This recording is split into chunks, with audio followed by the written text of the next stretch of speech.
काही अरे बोलकम थोडा तरी कोणकडे येऊ वाढून काचा काचा तुला काय झालं?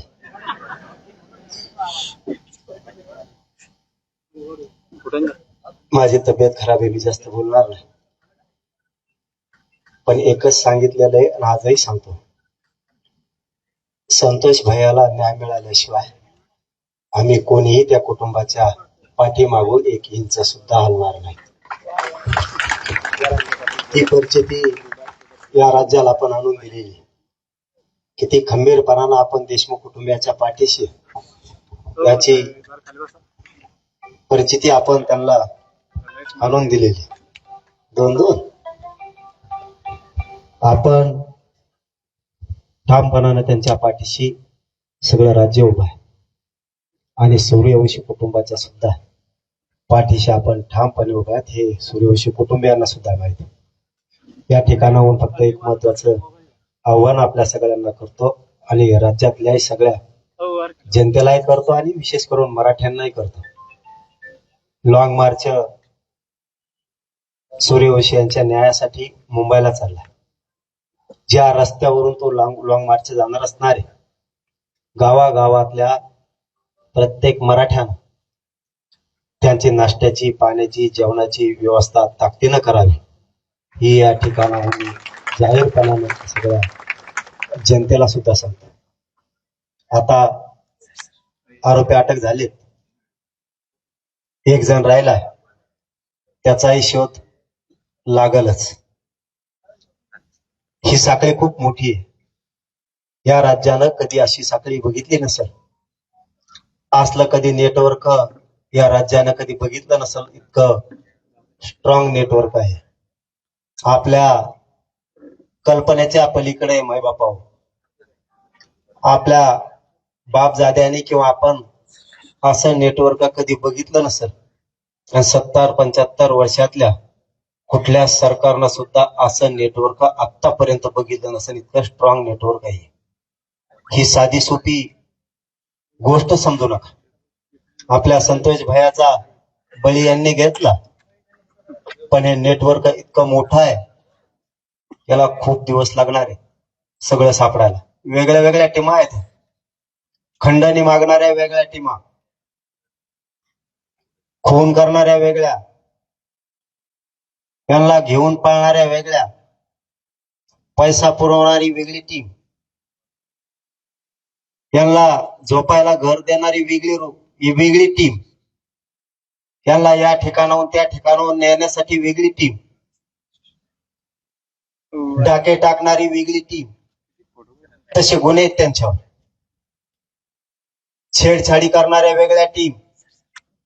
म्हणजे माणसाला मानसिक खच्चीकरण करायचं जर एखादा विषय त्यांचा नाही ऐकला तर, म्हणून ह्या सुद्धा छेडछाडीच्या वेगळ्या टीम आहेत. बलात्कार करणाऱ्या वेगळ्या टीम आहेत, हे सुद्धा गुन्हे त्यांच्यावरती आहेत. चोऱ्या करणाऱ्या वेगळ्या टीमा, 307 करणाऱ्या वेगळ्या टीमा आणि यांना सांभाळणारा एक जण. ह्या भयंकर टीम आहेत. ज्यांनी खंडणी मागायला पाठवलं तो सगळ्यात मोठा गुन्हेगार आहे. ज्यानं खून करायला लोक पाठवलेत, पाठवणारा सगळ्यात मोठा गुन्हेगार आहे. खून करणाऱ्यापेक्षा आणि खंडणी मागणाऱ्यांपेक्षा सामूहिक कट रचणारा, संघटित गुन्हेगारी करायला लावणारा सगळ्यात मोठा गुन्हेगार आहे. तो अगोदर जेलमध्ये गेला पाहिजे. आणि हा समाज शांत एवढ्यासाठी आहे की मुख्यमंत्र्यांनी शब्द दिलाय, याच्यातला एकही सुटणार नाही, म्हणून लोक शांत आहेत. जर का रे बाबा मुख्यमंत्री साहेब यातला एक बी सुटला, सामना मात्र आमच्या संघ हे तुम्ही कधीच विसरायचा नाही. आमच्यावरती विश्वास ठेवणार हे सुद्धा संस्कार आहेत. आणि एकदा विश्वासघात झाला तर त्याला रस्त्यावर सुद्धा आम्ही सांगतो. हे सरकारनं पाठीमागे सुद्धा बघितलेलं आहे आणि पुढे पण लक्षात ठेवावं. खंडणीतला आणि खुनातला एकही आरोपी सुटता कामा नये. आणि या दोन्ही टीमला, खंडणी मागणाऱ्या आणि खून करणाऱ्या टीमला सांभाळलं कोणी? त्यांचे फोन त्या 8-10 दिवसात किती वेळेस झाले? यांनी एकमेकाला कुठली साथ दिली? हे चार्जशीट मध्ये येणं गरजेचं आहे. नसता तुम्ही म्हणताल की आम्ही आरोपी अटक केले, त्यांच्यावरती गुन्हे दाखल केले, परंतु तो तपासात आलाच नाही. तरी फसवणूक आहे. ज्या दिवशी आम्हाला असं वाटेल की यातला आरोपी सुटतोय किंवा ही सगळी 100-150 लोकांची साखळी धरली जाणार नाही, त्या दिवशी आम्ही राज्य बंद पाडलं म्हणून समजायचं. हे मुख्यमंत्र्यांनी लक्षात ठेवायचं. कारण ही लहान घटना नाहीये, ही खूप मोठी घटना आहे. त्यामुळं या कुटुंबाला 100% न्याय घेतल्याशिवाय आपण कोणी हटणार नाही आणि सूर्यवंशी कुटुंबाला सुद्धा न्याय दिल्याशिवाय आपण हटणार नाहीये. फक्त जागरूक राहा. या महाराष्ट्रातल्या सगळ्या जाती धर्माच्या लोकांनाही सांगतो, मराठ्यांनाही सांगतो, गाफील राहायचं थोडं आता बंद करा. सावध पावित्रा घ्यायचं शिका. समोरचा गोड बोलून डावं टाकतोय, डावं ओळखायचं पुढच्या काळात मराठ्यांनी शिकलं पाहिजे की कोण कसा डाव टाकतोय, त्याचं षडयंत्र आपण कसं तोडायचं. याबाबत आपण हमेशा सतर्क असलं पाहिजे, सावध असलं पाहिजे. यांना कोणची चाल खेळू द्यायची नाही. यांनी टाकलेली चाल तोडायचं काम आपण करायचंय. शेवटी एक लक्षात ठेवा, आपला न्याय आपल्याला घ्यावा लागतो.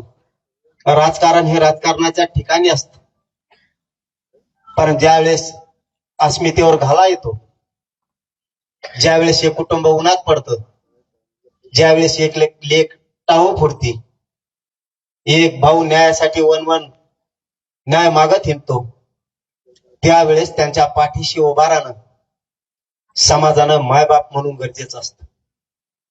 अशी वेळ कोणावरती येऊ नये, असा काळ आणि असं महासंकट कोणावरती खरंच येऊ नये. हे राजकारण करायची जागा नाहीये.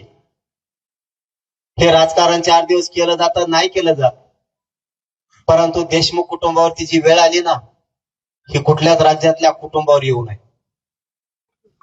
आज आनंदी असणारा, सुखी असणारा संसारात माती काढली गेली. आज त्या सगळ्या कुटुंबात घरात आनंद होता. आज हे लेकर आपला बाप आपल्या दारात आलेला रोज बघत होते, त्यांना त्या घरात आणि त्या उमऱ्यात बाप येताना दिसत नाहीये. तुम्हाला आम्हाला बोलण्यापुरता ठीक आहे, भाषणापुरता ठीक आहे, पण एकदा तरी काळजाला हात लावून बघा. ही घटना साधीसोपी झालेली नाहीये. आज वनवास आलाय त्या कुटुंबावरती.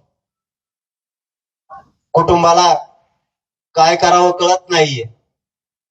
2 मनस्थितीतून ते कुटुंब चाललंय. इतकी भयान आणि विदारक परिस्थिती त्या कुटुंबाची झाली. ती जर आपल्या कुटुंबाची झाली असती तर आपण शांत बसलो असतो का? हा प्रश्न प्रत्येकानं राज्यातल्या मराठ्यांनी स्वतःला विचारा. अशी वेळ कोणावर येऊ नये आणि पुढच्या काळात येऊ द्यायची नसेल तर या धनंजय मुंडेच्या टोळ्या आपल्याला संपवाव्या लागणार आहेत, त्याशिवाय चालणार नाही. कारण यांनी ह्या टोळ्या उभा केल्यात. कारण त्याचं नाव आपण कधी घेत नव्हतं, पण ज्या दिवशी धनंजय देशमुखांना पोलीस स्टेशन मध्ये जाऊन धमकी देण्यात आली, त्या 26 दिवसानंतर आपण त्याचे लोक शांत केले नाही म्हणून त्याचं नाव घ्यायला सुरुवात केली. कारण तो त्याच्या लोकांना थांबवतच नाहीये. याचा अर्थ असा होतो की तुमची मूक संमती आहे, तुम्ही काय पण करा, मी तुमच्या पाठीशी. इतके भोळे आता आम्ही सुद्धा राहिलेलो नाहीयेत. आम्हाला आमच्या समाजाला कुठल्या पद्धतीने न्याय द्यायचा इथपर्यंत आम्हाला कळतंय. तुम्ही जाणून बुजून किती जाती विष घालायला लागलात हे आम्हाला कळतंय. तुम्ही मीडियात कोणती भाषा बोलताय आणि जनरल बसल्याच्या नंतर कोणती भाषा बोलताय तेवढी अक्कल आम्हाला आहे. तुम्हाला वाटत असेल आम्ही खूप ताकदवर आहेत, पण एकदा जर मराठा बिथारला तर तो टोळी चटणीला सुद्धा पुरणार नाही. ही धमकी नाहीये, हे सत्य आहे.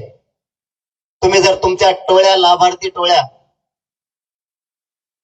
जर रस्ता रोको करत असतील, मोर्चे काढत असतील, आंदोलन करत असली तर हे राज्यात वेगळा पायंडा पडायला लागला. या राज्यात कधीच मराठ्यांनी किंवा कोणत्या जातीनं आतापर्यंत आरोपीच्या बाजूने आंदोलन केलेलं मला तरी आठवत नाही. या राज्यावरती आणि या लोकांवरती संस्कार आहेत. त्यांनी कधीच असा प्रयोग करण्याचा प्रयत्न केला नाही की आरोपीच्या बाजूला मोर्चे काढावे. पण आता अशी शक्यता दिसायला लागली. या धनंजय मुंडेच्या टोळीनं मोर्चे काढायला सुरुवात केली. आता इथून पुढे जर आरोपींना काही केलं तर लोक आपण आपल्या जातीच्या आरोपीच्या बाजूने मोर्चे काढायला आता सुरुवात करणार आहे. कारण रूढ तुम्ही पाडली. कोण जातीवाद नाही करत. दाखवून द्या कोणी जातीवाद केलाय. एकदा समोर येऊन दाखवा आम्ही कोणता जातीवाद केला. जातीवाद कोणी करत नाही. कधी आम्ही वंजाऱ्याला बोललो नाही, कधी धनगराला बोललो नाही, कधी दलित मुस्लिमांना बोललो नाही, कधी ओबीसीला बोललो नाही, कधी मायक्रो ओबीसीला 12 बलुतेदारांना आम्ही कधी बोललो नाही. पण जे टोळी चुकीचं काम करायला लागली तिला बोलायचं नाही का? तिला का असा नंगा नाच करू द्यायचा का? लोकांचे लेकरं कापू द्यायचे, लोकांच्या मुलीच्या छेडछाडी करू द्यायच्या. तरीही तुमच्या जर गुंडाच्या टोळीला बोलायचं नाही म्हणल्याच्या नंतर तुम्ही हा नवीनच पायंडा या राज्यात पाडायला लागला. ही सोपी घटना नाहीये. तरीही तुम्ही त्या कुटुंबाच्या बाजूने बोलायचं सोडून तुम्ही आरोपीच्या बाजूने बोलायला लागलात. हे मात्र तुमचं चुकीचं पाऊल आहे. कारण ह्या धनंजय मुंडेच्या टोळीमुळं त्यांच्या जातीची, त्यांच्या समाजाची त्या जिल्ह्यात पत होती, मान सन्मान होता. जी सगळी पत याच्या टोळीनं त्यांची घातली. त्यांना खाली मान घालून चालायची वेळ आज आली. कारण खुन करून जर तुम्ही त्याच्या पाठीशी उभा राहायला लागले, त्याच्यामुळे ही पायंडा चांगला नाहीये. कोणी जातीवाद करत नाही आणि करायची कोणाला गरज पण नाहीये. परंतु टोळीच्या विरोधात बोलावं लागणार आहे आणि तिला रोखावं पण लागणार आहे. त्याने जर पुढच्याही काळात रोखलं नाही तर टोळीच्या बद्दल आपल्या सगळ्या जनतेला विचार करावाच लागणार. कारण ते जास्तीत जर मस्तीतच येणार असले, ते जर थांबणारच नसले तरी हा अवघड विषय होईल. पुढचे संकट टाळायचे असतील तर पुढच्या काळात त्या गुंडाच्या टोळ्या थांबवणं गरजेचं आहे. म्हणून एकजूट राहत जा.